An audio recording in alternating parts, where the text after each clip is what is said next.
Whenever we talk about sales, people generally assume that the main criteria is all about the money. And I will argue that when you talk about sales strategies, money is actually the last thing that should be on your mind. Counterintuitive, I know, but let me elaborate. I had a job in sales years and years ago in the wine industry. Basically, we had to sell, or like the company had to sell services, shipping services to send wine from Europe to the US at a minor cost, obviously. I was simply hired as a basic sales agent in this company, so I didn't really have any decision power. I had to sell the service. The problem was that during that time, Donald Trump had arrived at the presidency, and he made all the rules extremely complex, and nobody could really deliver shipping services as easily to the US as it was the case pre-Trump era. I don't care about political stuff, whether you like him, you don't like him, I really don't care about that.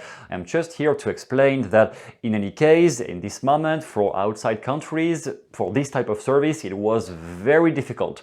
And my sales job became almost like a relationship counseling job, because I had to basically handle conflicts all day long with all the customers who were angry and pissed off because their wine could not get delivered as easily anymore, and their clients from the US were complaining on the phone all day long. So I was in the middle of both of the wine sellers and the clients of those sellers, and everyone was putting back the fault at me and the other sales guys in this company.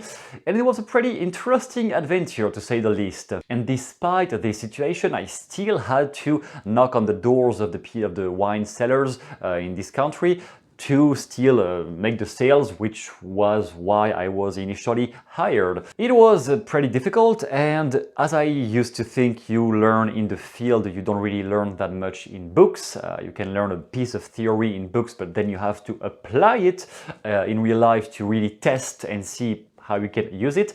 What I found out about my skills in sales from that adventure is that I wouldn't say I am the best in any way at handling objections, like all the objections about money are "you're too expensive."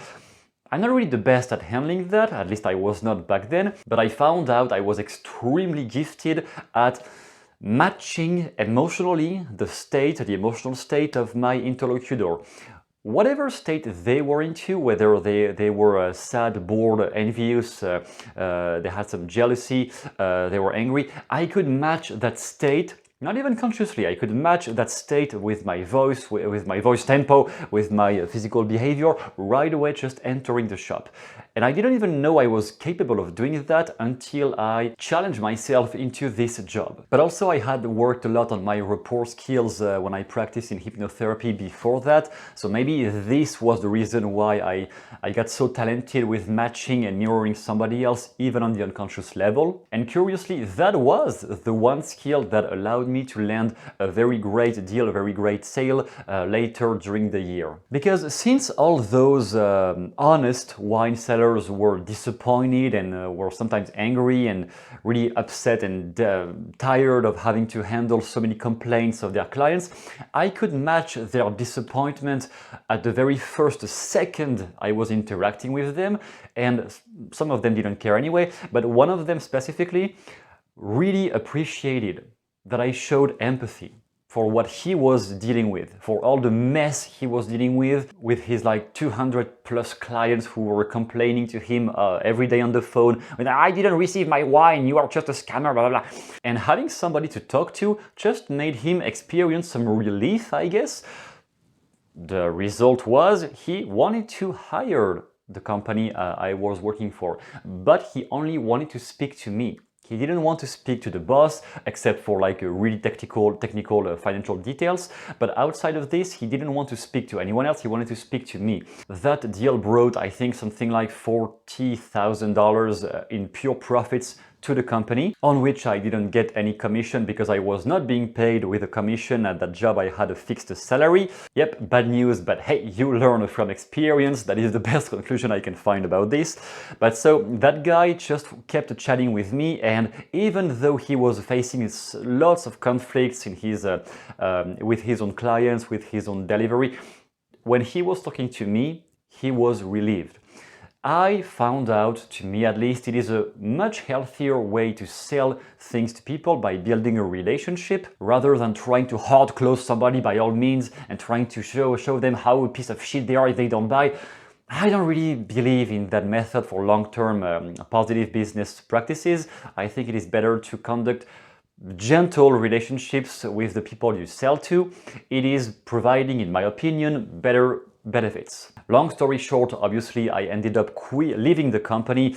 Not being paid the commissions on what I had earned for the company was already kind of a strike. To realize I did all of that for this salary, that was kind of a strike, and realizing my skills could definitely, or at least eventually, be better serving my own interest if I worked for myself instead of working for somebody else. But as a conclusion for this video, bet on the relationship and the trust between you and the other person more than any super specific technical strategies to sell something.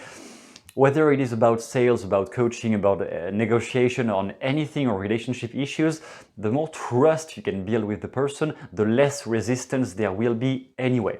No matter what the topic is about, whatever you do, there will be much less resistance anyway. And if you want to develop your skills with persuading others in a healthy and legitimate way, without pushing them, without being hard on them, and without trying to use any manipulative stuff, and to be able to defend against manipulative tactics if it is being used against you, you have a document down below in the description called the 7 Steps to Master Sleight of Mouth that you can download right away. It will teach you many different strategies to use your language in a much more powerful way.